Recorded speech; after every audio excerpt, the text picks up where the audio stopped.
Queridos irmãos, eu queria hoje, a partir do texto de Atos, capítulo 28, versículos 30 e 31, eu queria falar com vocês sobre o tema uma vida de dedicação radical. Uma vida de dedicação radical. O texto nós já conhecemos, vocês, especialmente quem esteve aqui na semana passada, já ouviu a leitura desse texto, menções a esse texto. Nós estamos aqui acompanhando aqueles momentos finais do livro de Atos, quando Lucas retrata para a gente Paulo em Roma, preso durante 2 anos, aguardando o seu julgamento. E a partir desse texto eu gostaria muito, essa bela cena que Lucas descreve, que eu quero ler com vocês agora, a partir dele eu gostaria de tirar para nós algumas lições que eu acredito que são da maior importância para a nossa vida como cristãos. Vamos ler a palavra do Senhor, Atos capítulo 28, versículos 30 e 31. Por 2 anos inteiros Paulo permaneceu na casa que havia alugado, e recebia a todos os que iam vê-lo. Pregava o reino de Deus e ensinava a respeito do Senhor Jesus Cristo, abertamente e sem impedimento algum.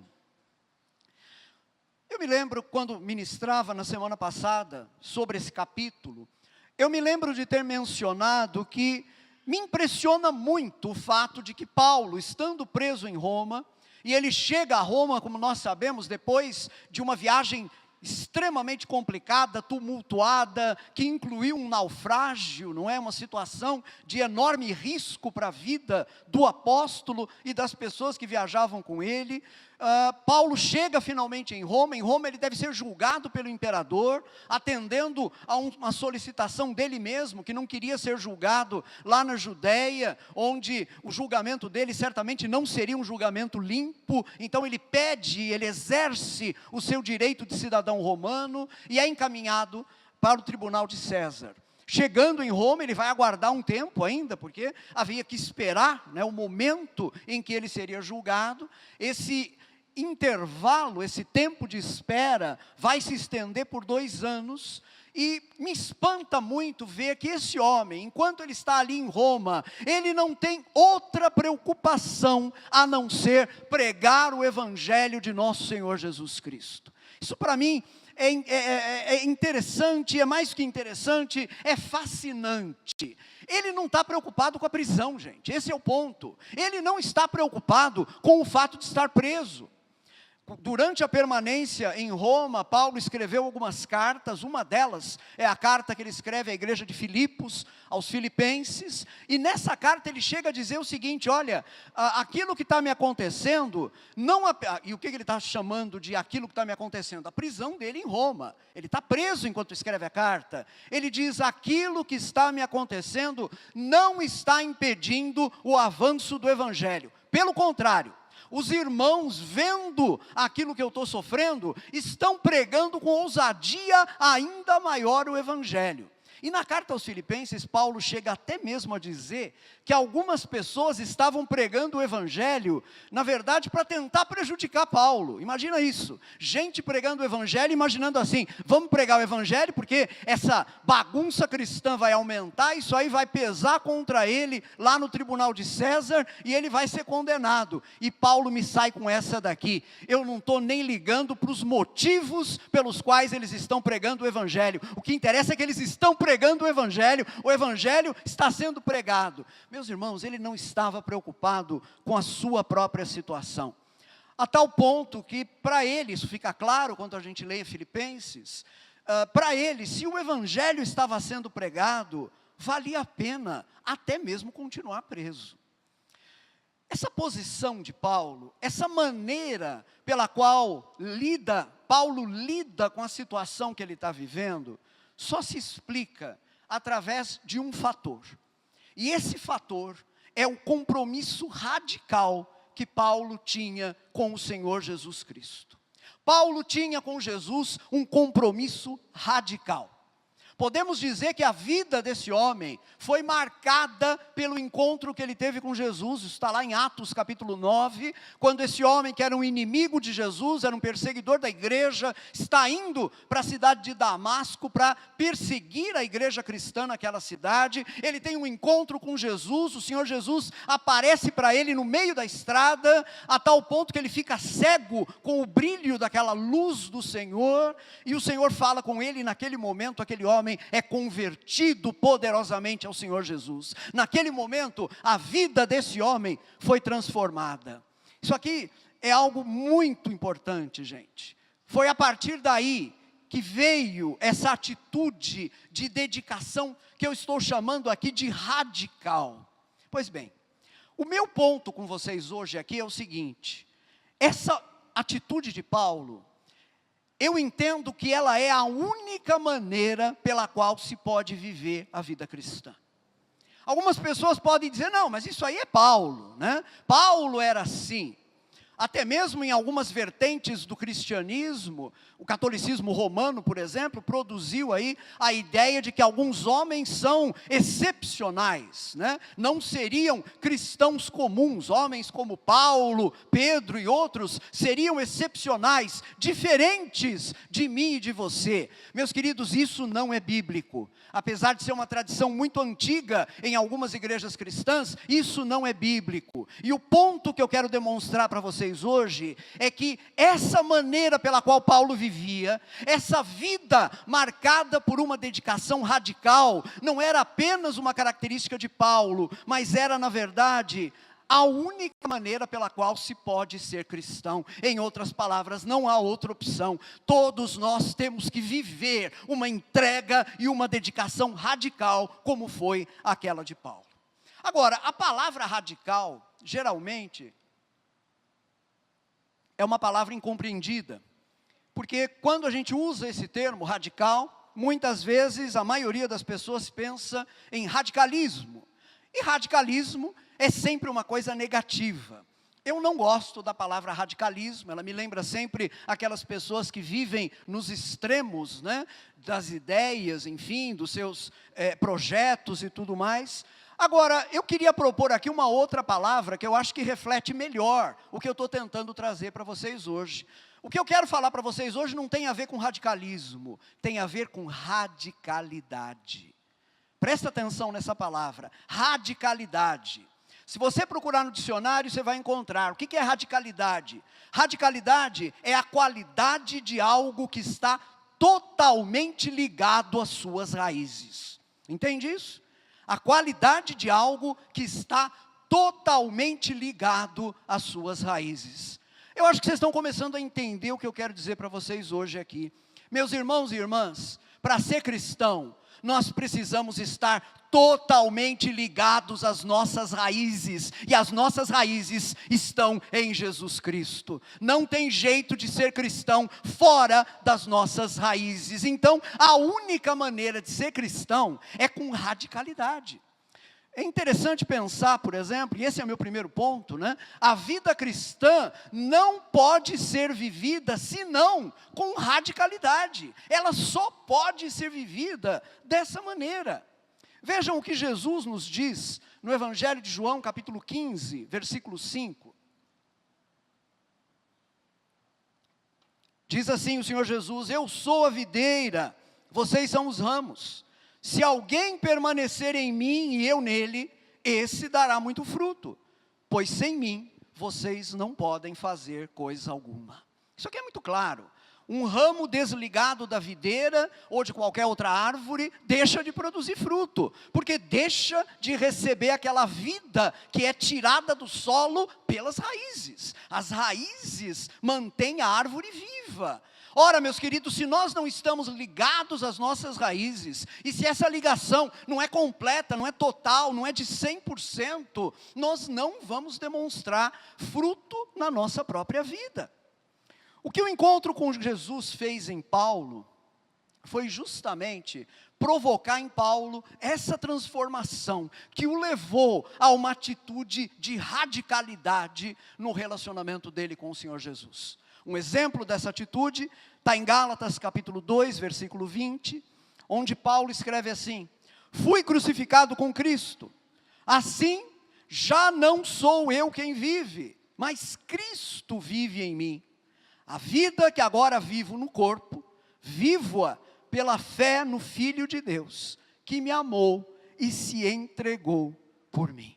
Eu acho que o vocabulário que Paulo usa aqui deixa muito clara essa radicalidade a qual eu estou mencionando. Ele chega a dizer: não sou mais eu quem vivo, quem vive em mim agora é Jesus, Cristo vive em mim. E essa vida que eu estou vivendo, porque vocês me veem levantando, sentando, comendo, bebendo, falando, essa vida eu a vivo pela fé no Filho de Deus, que me amou e se entregou por mim. Em outras palavras, para Paulo não havia a menor possibilidade de vida fora de Jesus.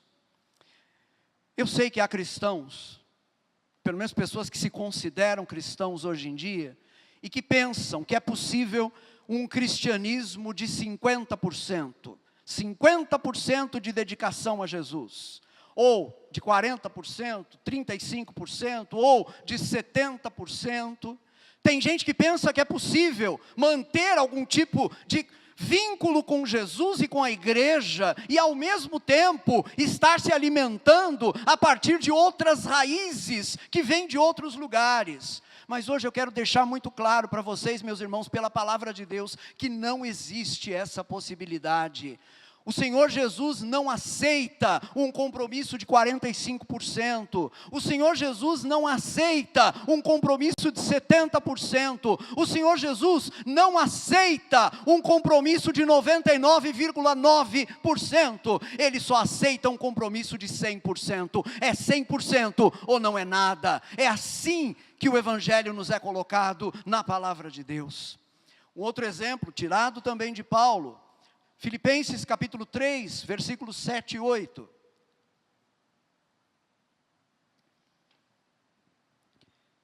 Mas o que para mim era lucro. Se você olhar o contexto, Paulo estava descrevendo as coisas que ele tinha antes da conversão dele. Ele dá lá todo o background dele, não é? Israelita, filho de hebreus, da tribo de Benjamim, circuncidado ao 8º dia, fariseu no modo de entender a lei, perseguidor da igreja. Paulo vem dando ali o currículum vitae dele, por assim dizer. Ele era tudo isso, todos os elementos que davam peso, que davam substância ao seu currículo e à sua trajetória. Ele vem descrevendo isso, e aí ele diz isso aqui que a gente acabou de ler.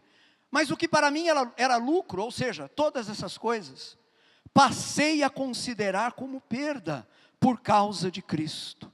Mais do que isso, considero tudo como perda, comparado com a suprema grandeza do conhecimento de Cristo Jesus, meu Senhor, por quem perdi todas as coisas. Gente, que palavras tremendas são colocadas por esse homem, que palavras sérias, que palavras que chamam efetivamente a nossa atenção, num contexto como o nosso, de uma igreja, como nós vemos nos nossos dias, onde muita gente se agrega ao Evangelho esperando ganhar alguma coisa. Paulo diz com toda a simplicidade: eu perdi todas as coisas por causa de Jesus. Por causa de Jesus eu deixei de lado tudo aquilo que eu tinha, e o que eu tinha era muita coisa. Eu poderia ser um brilhante homem em Israel, um brilhante fariseu, o líder religioso da minha nação, mas eu deixei tudo aquilo, eu perdi tudo aquilo, eu joguei tudo aquilo fora por causa de Jesus. Vocês estão entendendo o que nós cantamos hoje?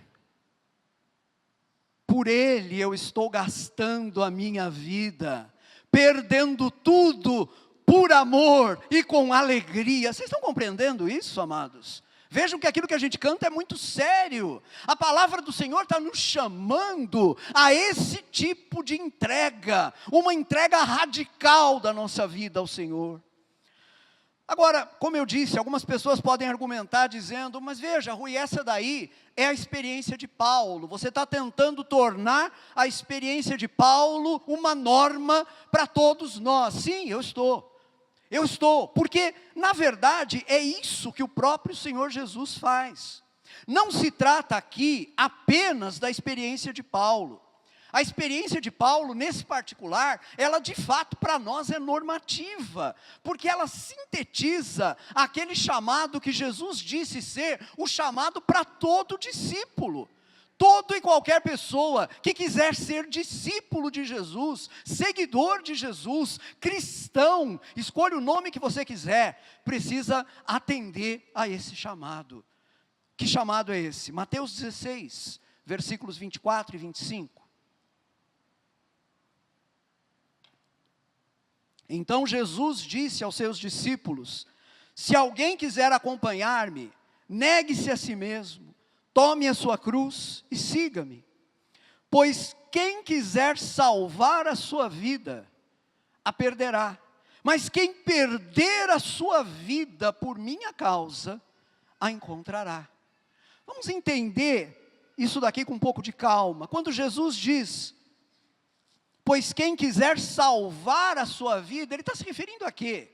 Aquele que deseja guardar a sua vida para si mesmo, aquele que deseja viver a sua vida segundo a sua própria vontade, fazer o que for do seu agrado, o que lhe der na cabeça, ser o dono da sua própria vida, ser o capitão do seu próprio destino. Jesus está dizendo, aquele que quiser guardar para si mesmo a sua vida, esse vai perder a sua vida. Mas quem perder a sua vida por minha causa, em outras palavras, aquele que entregar tudo que tem por Jesus, aquele que não tiver receio de renunciar a qualquer coisa por Jesus, esse vai encontrar a sua verdadeira vida.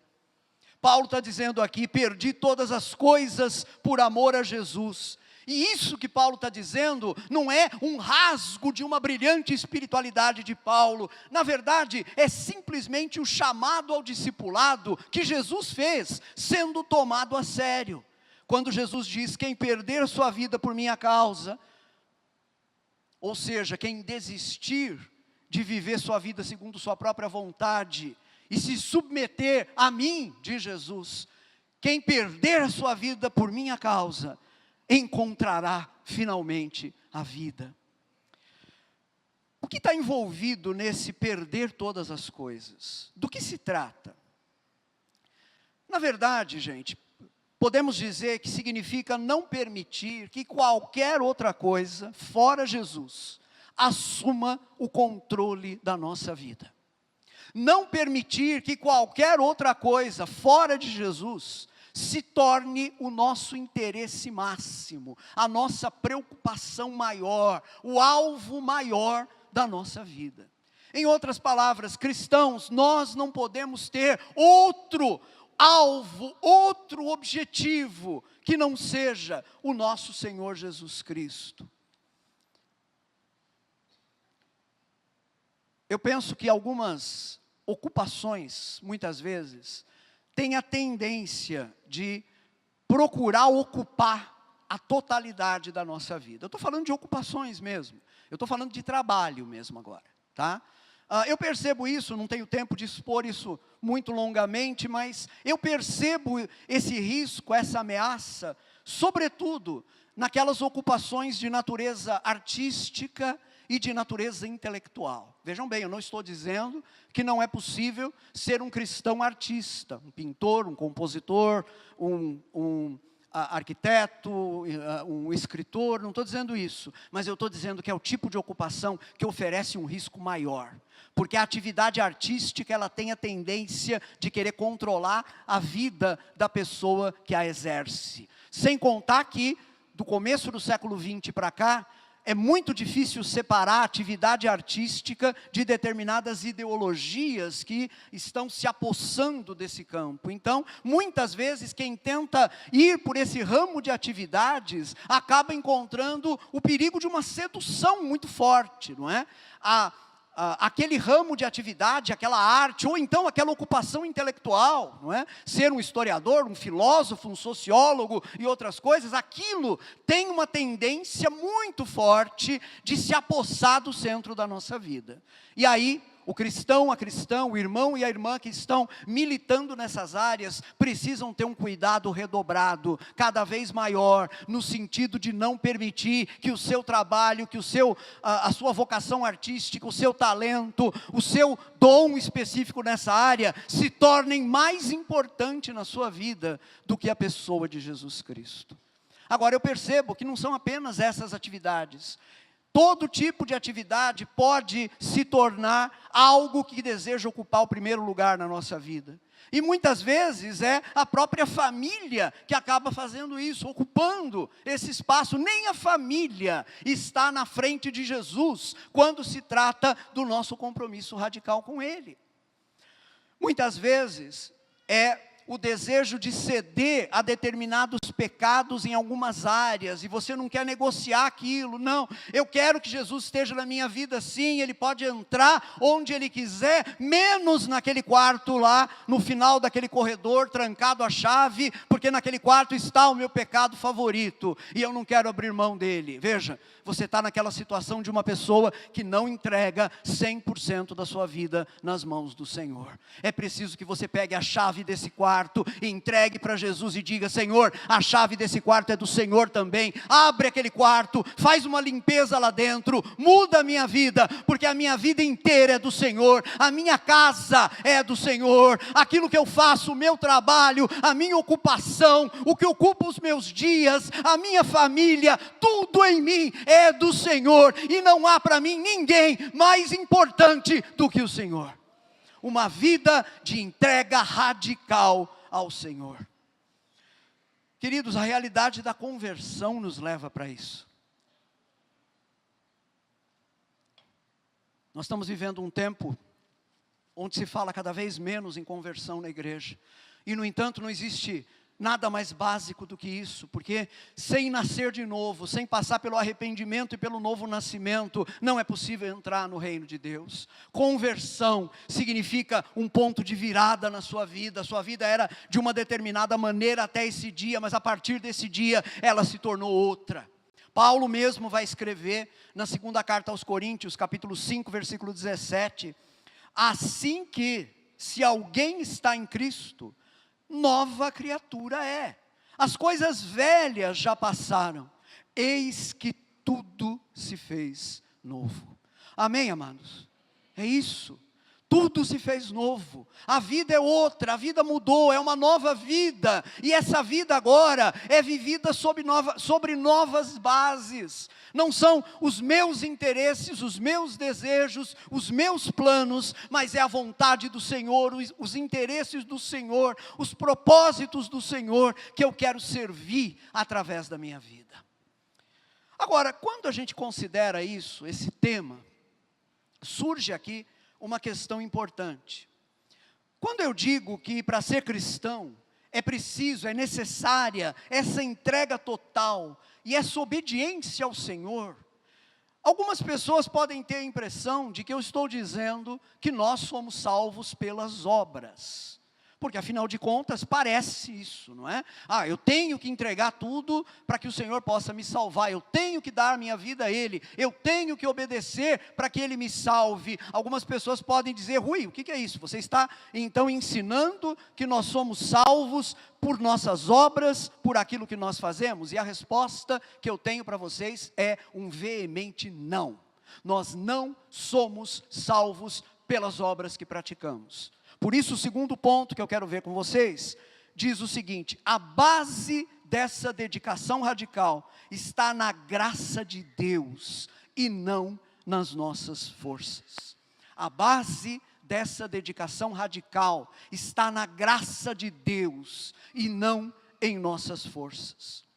Essa confusão que eu mencionei é compreensível, porque quando falamos acerca do Evangelho dessa maneira, parece que a gente está colocando que num esforço supremo, eu preciso abandonar tudo, renunciar a mim mesmo, como se eu fosse fazer isso a partir das minhas próprias forças, para de alguma maneira ganhar a salvação. Agora, vejam bem, Paulo, esse mesmo homem que está vivendo essa vida de dedicação radical a Jesus, é ele quem escreve na carta aos Efésios, capítulo 2, versículos 8 e 9, o seguinte: pois vocês são salvos pela graça, por meio da fé.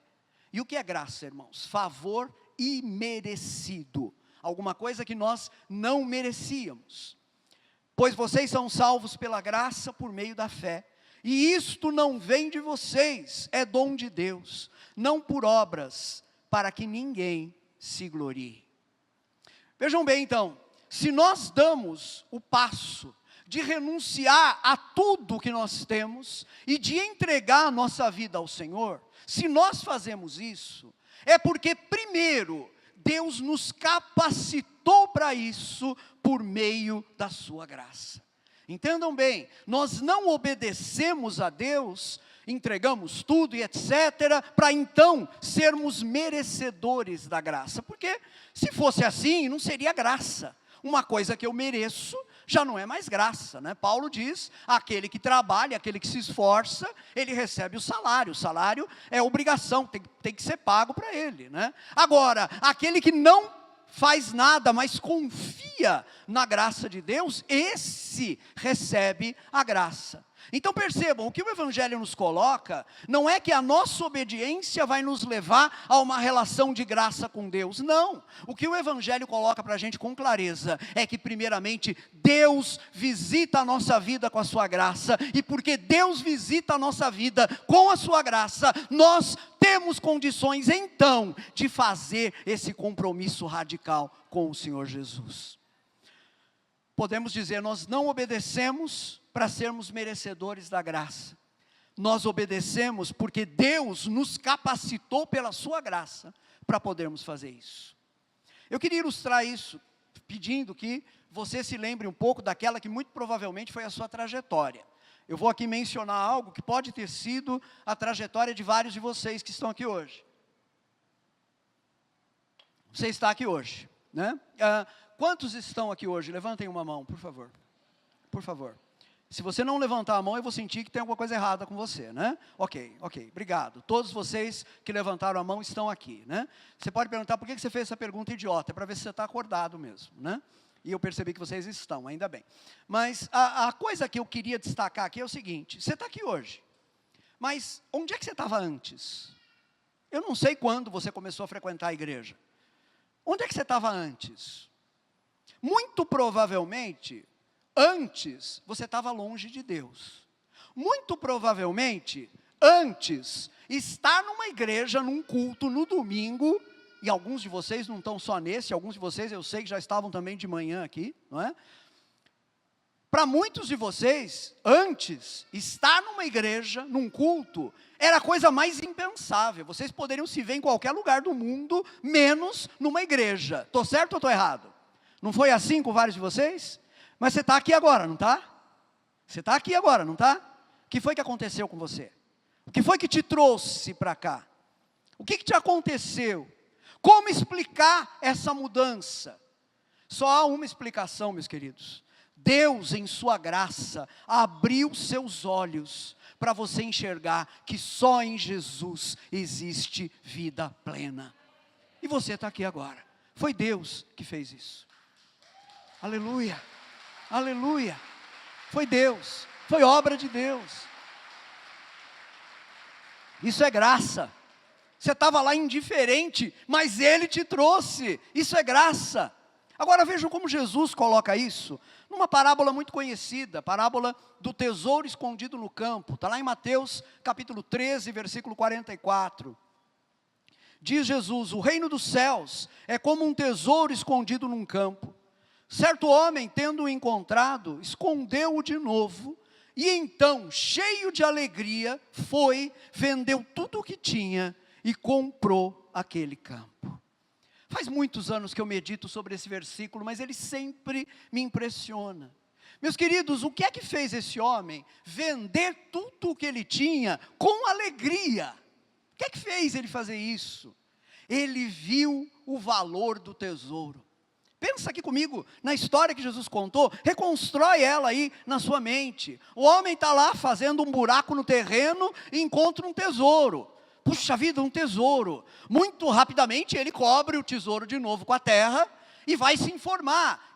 De quem é esse terreno aqui? É de alguém lá que vive em tal lugar. E o sujeito começa a ver o que fazer para comprar aquele terreno. Ele está interessado no terreno? Não, ele está interessado no tesouro. Ele viu o tesouro que tem naquele terreno. O dono pede uma quantia exorbitante, mas esse homem vai, reúne tudo que ele tem, a casa, bens, cachorro, não é? Os animais, tudo, vende tudo, traz o dinheiro e compra esse terreno. E diz Jesus, ele faz isso com alegria, porque ele sabe que naquele terreno tem um tesouro que vale mais do que todas as coisas que ele precisou vender. Você está aqui hoje, você que estava longe, você está aqui hoje, porque um dia a graça de Deus abriu seus olhos e você viu que Jesus vale mais do que todas as coisas que você teve no mundo. Jesus vale mais do que todos os prazeres passageiros, transitórios que você experimentou no mundo. Jesus vale mais do que qualquer outra coisa na sua vida. Portanto, o que é preciso vender? Eu vendo, eu entrego, eu dou, porque o que eu quero é esse tesouro, e o nome desse tesouro é um só. O nome desse tesouro é Jesus Cristo. Aleluia, é Jesus Cristo. Oh meu Deus, eu acho que agora a gente consegue compreender melhor Paulo. Quando Paulo diz aqui em Filipenses capítulo 3, versículo 8, mais do que isso, considero tudo como perda, comparado com a suprema grandeza do conhecimento de Cristo Jesus, meu Senhor, por quem perdi todas as coisas. Hoje cedo o Lorival, no culto das 8h30, pregou sobre conhecer a Cristo. Ouçam depois, vai completar muito do que eu estou dizendo aqui. Mas o que Paulo está nos dizendo é isso: quando você vê o valor do reino, que é Jesus, tudo mais é perda, e você abre mão alegremente, porque você recebe milhões, bilhões, infinitamente mais em Jesus. Agora, vocês sabem qual é o grande consolo que essa verdade que eu estou expondo a vocês possui? Eu estou dizendo para vocês, não é pela nossa própria força que nós fazemos esse compromisso radical com Jesus. Esse compromisso só é possível pela graça de Deus. É a graça de Deus que abre os nossos olhos para nós enxergarmos o valor infinito que há em Jesus. O grande consolo que há nessa verdade é que nós somos, meus irmãos, eu e vocês, nós somos incapazes de uma dedicação radical a Jesus. Nós somos incapazes de viver o Evangelho com radicalidade. Nós somos incapazes. Vira para o seu vizinho e diz assim para ele ou para ela: você é incapaz. Isso é uma coisa para ser tomada a sério, porque é verdade. Nós somos incapazes, não há força em nós. Se eu tentar viver o Evangelho segundo a minha própria força, eu vou me dar mal, eu não vou conseguir, não tenho condições, eu sou fraco, eu não tenho como fazer isso. Mas eu não preciso fazer isso pela minha própria força. A beleza do Evangelho está em que eu posso suplicar ao Senhor pela graça dEle. Eu posso pedir a Ele que me dê forças para poder viver esse compromisso radical com Jesus. Não é na sua força, é na força que o próprio Senhor te dá, que você pode viver esse compromisso. Amém, amados?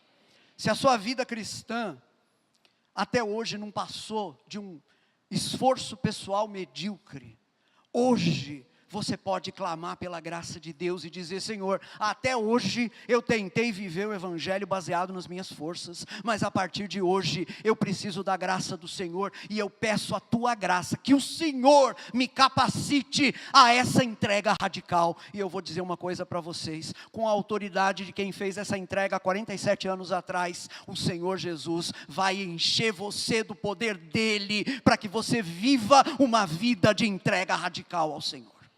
Aleluia. Terceira verdade que eu quero abrir com vocês a partir desse texto. Nós já vimos em primeiro lugar que não é possível viver a fé cristã a não ser com radicalidade. Vimos agora que a base dessa entrega radical não está em nós, não está na nossa força, mas está unicamente no nosso Senhor, na força que Ele nos dá.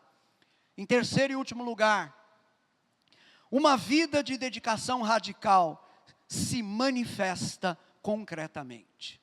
Uma vida de dedicação radical se manifesta concretamente. Até agora eu tentei entender com vocês como é que foi possível para Paulo viver essa vida de dedicação radical. E uma vida de dedicação tão radical que lá na prisão ele não pensa em outra coisa a não ser em pregar o evangelho. E para ele, estar preso ou ser solto é algo que depende do que vai trazer mais benefício para o evangelho. Se soltá-lo vai trazer mais benefício, que seja isso. Se ficar preso é o que vai trazer mais benefício, que seja isso. Porque o que interessa para Paulo não é ele mesmo. O que interessa para Paulo é o avanço do evangelho. Até agora a gente tentou entender como é que foi possível ele viver desse jeito, e a resposta foi: ele teve uma experiência radical com o Senhor, que levou esse homem a uma vida de dedicação radical a Ele. Agora eu quero tentar destacar para vocês aqui, de que maneiras essa vida de dedicação radical a Jesus se expressa concretamente na nossa vida. Na verdade, meus irmãos, o que eu estou tentando dizer aqui é que é impossível ser cristão em segredo, vocês entendem? É impossível, não dá para ser cristão em segredo. Se você consegue ser cristão, e você está trabalhando há 35 anos no mesmo lugar, e ninguém sabe que você é cristão ali, nossa, é porque eu sou efetivamente um agente secreto perfeito de Deus, né? Não, muito provavelmente é porque você não está vivendo esse compromisso com radicalidade. Porque quando você é cristão, isso vai transparecer, isso vai aparecer. Sabe aquelas flores? Tem algumas flores, eu não entendo de flores, quem entende é a Silene, minha esposa, mas tem algumas flores que o perfume marca. Né? Você bota no meio da Bíblia, a Bíblia inteira fica cheirando. Se você carrega um ramalhete com você, todo mundo sente aquele cheiro. A palavra do Senhor Jesus nos diz com muita clareza que nós somos assim. Paulo diz que nós somos o bom perfume de Cristo. Em outras palavras, onde o cristão chega, ele é percebido, mesmo que ele não se revele. Ele pode não dizer uma palavra, mas vão notar que ele é um cristão. Por quê? Porque o nosso compromisso, a nossa vida de dedicação integral ao Senhor, se manifesta através das coisas que nós fazemos, se manifesta concretamente. Esse texto que eu li no começo, Atos 28, 30 e 31, ele não apenas nos mostra todo esse interesse de Paulo, né, que está voltado o tempo todo para o Senhor Jesus e para a pregação do Evangelho, mas ele vai nos mostrar também pelo menos duas manifestações concretas desse compromisso na vida de Paulo. E eu quero usá-las aqui para tentar despertar alguma coisa em nós nessa noite. Primeira coisa que a gente percebe aqui é que essa vida de dedicação radical se expressa na vivência corajosa das circunstâncias. A vida de dedicação radical ao Senhor Jesus se expressa quando nós vivemos as circunstâncias da nossa vida corajosamente. Atos 28, 30 diz: por 2 anos inteiros, Paulo permaneceu na casa que havia alugado. Vamos refletir um pouquinho sobre isso. A gente já viu Paulo enfrentando sofrimentos. Várias vezes nessa série sobre Paulo a gente viu isso. Capítulo 27, por último agora, nós vimos o naufrágio que Paulo teve que enfrentar. Esse homem enfrentou sofrimentos em várias circunstâncias, mas agora ele está passando 2 anos naquilo que nós poderíamos chamar de uma situação de espera. Ele está preso, prisão domiciliar, numa casa, não pode sair à rua, está lá acorrentado a um soldado, os turnos trocando a cada 4 horas, mas tirando isso, ele está numa casa que ele alugou, ele pode receber visitas, não pode sair à rua, mas pode receber pessoas, e ele continua exercendo o ministério dele ali. Esse tempo na vida de Paulo foi um tempo de espera, e eu tenho para mim uma coisa, gente, a espera deve ser algo muito difícil para alguém com o perfil de Paulo. Se você acompanhou essa série que o Anésio e outros irmãos viemos trazendo, você deve ter notado isso. Paulo era um homem de intensa atividade. E eu imagino que para esse homem estar parado numa casa durante 2 anos, talvez tenha sido uma provação maior do que o naufrágio e do que outros problemas que ele enfrentou. Porque agora se trata de esperar. ele está aqui sujeito aos ritmos ali do dia a dia, troca de guarda, e não pode sair e tudo mais. Uma situação desconfortável, não é? No entanto, um período tranquilo, gente. Vamos olhar por esse ângulo. Um período tranquilo. Ele já passou por coisa muito mais tumultuosa do que esse momento. O cotidiano da espera pode ser tão ou mais difícil do que as situações de crise. E eu estou falando aqui a pessoas que talvez estejam vivendo exatamente nessa situação, num cotidiano da espera. Você está esperando por algo que você espera há muito tempo, você ora por isso há muito tempo, você acalenta isso no seu coração há muito tempo, mas você ainda está nesse intervalo, nesse ato chamado espera. E a gente sabe como isso é um desafio enorme. O que é que Paulo estava esperando? Ele tinha uma expectativa muito grande de ser liberto. Vemos isso na carta que ele escreve aos Filipenses, no capítulo 2, a partir do versículo 19, Paulo escreve o seguinte: espero no Senhor Jesus enviar-lhes Timóteo brevemente, tão logo me certifique da minha situação. Em outras palavras, ele vai mandar o Timóteo assim que o processo dele ali em Roma destravar, enfim, se encaminhar, não é? E aí ele continua, confiando no Senhor, que em breve também poderei ir. E como é bem possível, foi isso que aconteceu. É bem provável que Paulo tenha sido liberto após o julgamento e tenha retomado por um tempo o seu ministério. Mas não é isso que nos ocupa agora. A nossa questão agora é o seguinte: o que fazer até lá? O que fazer enquanto esse momento de ser liberto não chega? O que fazer enquanto esse apóstolo extremamente ativo não pode sair às ruas, enquanto ele ainda não pode viajar, enquanto ele ainda não pode seguir a direção de Deus para outros campos, para outras atividades? O que é preciso fazer? É preciso enfrentar as circunstâncias do dia a dia corajosamente. Vocês estão entendendo isso, amados? Se a circunstância do seu hoje é a da luta contra algum sofrimento intenso, enfrente isso com coragem. Se a circunstância do seu hoje é o tempo da espera, está até aparentemente tranquilo, mas você sabe, ainda não chegou aquilo que eu estou esperando. Pois bem, encare esse tempo da espera também de forma corajosa. Mas como nós fazemos isso? Pois bem, notem uma coisa aqui importante: na fé cristã, nem tudo é movimento, nem tudo é algo espetacular, nem tudo é pirotecnia. Hoje em dia a gente tem no meio evangélico algumas coisas que fazem a gente pensar, por exemplo, que todo culto tem que ser um show pirotécnico de luzes, músicas e emoções. Mas a vida cristã pode ter momentos assim, eu creio que há espaço para isso.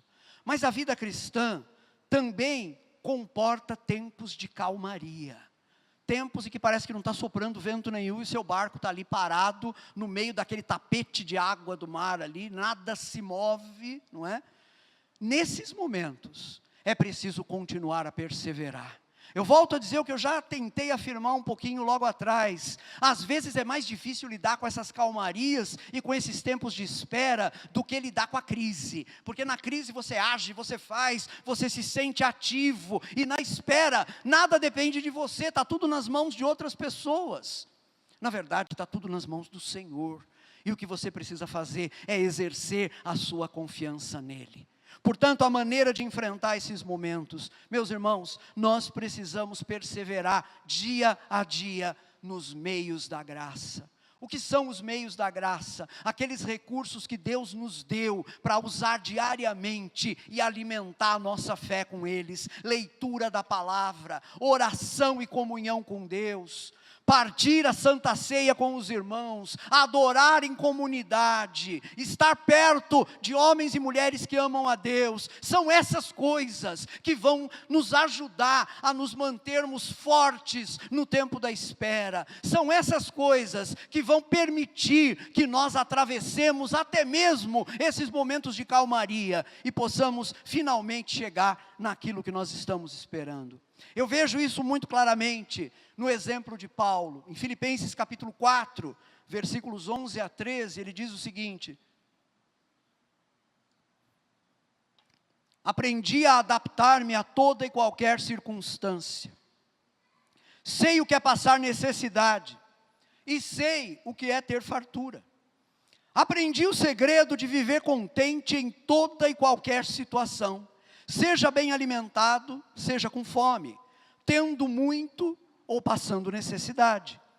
Tudo posso naquele que me fortalece. Que Deus conceda que nós tenhamos esse tipo de atitude diante das circunstâncias que vierem na nossa vida. Amém? Então, se nós queremos que essa nossa vida de um compromisso radical com Jesus se manifeste na prática, uma maneira é essa, é nós garantirmos que estamos vivendo e enfrentando corajosamente as circunstâncias da nossa vida. Mas uma outra que eu vejo também nesse texto de Atos 28, essa vida de dedicação radical se expressa na abertura para os outros. E aqui eu quero voltar ao texto de Atos 28, 30. Por 2 anos inteiros, Paulo permaneceu na casa que havia alugado e recebia a todos os que iam vê-lo. Recebia a todos os que iam vê-lo. Eu posso imaginar o trânsito de pessoas na casa de Paulo, gente entrando e saindo para visitá-lo, para ouvi-lo falar do Evangelho o tempo todo, e Paulo recebendo essas pessoas o tempo todo. É nesse contexto que ele faz o que Lucas escreve no versículo 31 de Atos 28. Paulo pregava o reino de Deus e ensinava a respeito do Senhor Jesus Cristo abertamente e sem impedimento algum. Meus queridos, a lição da palavra de Deus para nós aqui é bem simples. Se nós somos do Senhor Jesus, a nossa vida e a nossa casa não são mais nossas. Vou repetir isso. Se nós somos do Senhor Jesus, a nossa vida e a nossa casa não são mais nossas. Elas são dele agora, elas são do Senhor. E isso nos leva a uma dupla abertura. Primeiro, a abertura do nosso coração para acolher as outras pessoas. Esse Paulo, que está dizendo aqui o texto, que ele recebia a todos os que iam vê-lo, uma vez ele escreve aos crentes de Corinto, repreendendo aqueles irmãos, porque aqueles irmãos estavam fechados neles mesmos, não estavam abertos para amar os outros. E Paulo escreve a eles, na segunda carta aos Coríntios, capítulo 6, versículos 12 e 13, o seguinte: não lhes estamos limitando o nosso afeto, mas vocês estão limitando o afeto que têm por nós. Numa justa compensação, falo como a meus filhos, abram também o coração para nós. O que é que Paulo está dizendo aqui para aquela igreja, a igreja de Corinto? Como cristãos, nós temos que viver com o coração aberto para os outros. E Paulo dá exemplo disso aqui. Na casa dele, ele recebia a todos os que iam vê-lo. Para poder abrir a casa, em primeiro lugar é preciso abrir o coração. Em primeiro lugar é preciso ter essa disposição de estar aberto para atender, para acolher, para conversar, para falar, para orar, para ouvir. Meu irmão, antes de você ter o seu encontro com Jesus, o padrão da sua vida era o seu egoísmo individualista. Eu não vou pedir que você concorde comigo, nem que você levante a mão agora, mas eu sei que você sabe do que eu estou falando. O que interessava era aquilo que você queria fazer para você, para a sua satisfação pessoal e pronto. Você fechado no seu mundo, você fechado em você mesmo. Agora que Jesus é Senhor da sua vida, o seu padrão é outro. O seu padrão tem que ser a experiência de abrir seu coração para amar os outros. E essa abertura do coração, eu termino com isso, ela leva você a abrir a sua casa também. Paulo recebia essa turma toda na casa que ele tinha alugado. Eu queria te perguntar uma coisa, você já pensou na sua casa como um foco de expansão do reino de Deus? Vejam, eu não estou falando aqui de um programa da igreja, vamos criar grupos nas casas, então isso tem o seu lugar também, mas não é disso que eu estou falando. Eu estou falando de você abrir a sua casa para quem está perto de você. Talvez seja o seu vizinho que tem necessidade. Talvez você saiba ali de alguém no seu prédio, que é uma pessoa idosa que está entrevada, e você sabe que você pode ajudar de alguma maneira. Eu não estou dizendo necessariamente que você tem que trazer a pessoa para sua casa, talvez ela tenha, a casa dela esteja bem instalada lá, mas você pode servi-la. A questão que eu estou colocando aqui, é que o nosso compromisso com o Senhor, ele transborda para fora de nós, ele se manifesta nessas pessoas, que nós podemos passar a servir também, com aquilo que nós temos. Essa é uma vida de compromisso radical com o Senhor Jesus. A pergunta que eu faço para você agora é a seguinte: você aceita esse desafio? Você deseja viver uma vida de compromisso radical com Jesus? Fique em pé comigo nesse momento, meu querido, por favor. Fique em pé comigo. Eu quero orar com vocês. E eu quero que você coloque diante do Senhor a sua vida e o seu coração. Eu sei que eu preguei aqui para pessoas que estão vivendo essa vida de compromisso radical com Jesus. Jesus é, como o Lori falou de manhã pregando, Jesus é a primeira pessoa em quem você pensa quando você acorda, Jesus é a última pessoa com quem você fala quando você vai dormir. Eu sei que eu estou falando aqui com pessoas que estão vivendo dessa maneira, mas eu sei também que há pessoas aqui que têm vivido esse compromisso pela metade. Amam a igreja, gostam da igreja, a graça de Deus já trabalhou em vocês, mas vocês estão resistindo. Existem áreas da vida de vocês, cuja chave ainda está em seu próprio poder, e você ainda não entregou a Jesus. Eu quero orar por vocês hoje. Eu não vou pedir que você se manifeste. Essa é uma realidade muito sua e do Senhor. Mas eu desafio você agora. Talvez você esteja pensando agora aí dentro: Rui, não adianta, porque eu sei que eu não vou conseguir resistir a esse meu pecado favorito. Você falou do quartinho lá no fundo do corredor, eu tenho um quartinho lá, tenho um pecado favorito trancadinho ali, a chave está comigo, eu não tenho forças para entregar a chave. Você não tem, eu não tenho, mas o Senhor Jesus tem. Ele vai dar o poder a você, basta você pedir a Ele isso. Basta você dizer: Senhor, me dá a força que eu preciso para te entregar essa chave. E o Senhor vai fazer isso. Onde você está? Curva a sua cabeça agora. Feche seus olhos. Pai querido, aqui está o povo do Senhor. No meio desse povo, Pai, onde há pessoas que já estão vivendo essa vida de compromisso radical com o Senhor, estão vivendo o Teu Evangelho com radicalidade. Eu agradeço por esses irmãos e irmãs e peço que o Teu Espírito os fortaleça, para que continuem vivendo dessa maneira. Mas há também, Pai, aqueles que estão vacilando, aqueles que estão mancando na fé, aqueles que estão hesitando, aqueles que sentem, percebem que não fizeram ainda uma entrega completa da totalidade das suas vidas ao Senhor. Pai, o Teu Santo Espírito está vendo cada coração agora, e eu peço ao Senhor, em nome de Jesus, visita cada coração agora. Atende, ó Senhor, essa oração que está sendo feita lá do fundo do coração, em alguns casos com lágrimas, pedindo ao Senhor: me dá força, Senhor, para viver essa vida de compromisso radical com Jesus. É isso que eu quero, mas eu não tenho forças. Me dá força, Senhor. E eu sei, Pai, que o Teu Espírito está comunicando agora a esses corações essa força sobrenatural. Eu sei, Pai, que o poder do Teu Espírito Santo, o poder que ressuscitou Jesus dentre os mortos, está comunicando vida a esses corações agora. E agora, Pai, eu vejo nesses corações, cada um deles estendendo a mão ao Senhor e dizendo: aqui está, Senhor, a chave do quarto, do andar, da casa, do prédio, eu entrego ao Senhor, para viver para o Senhor apenas, a partir de agora.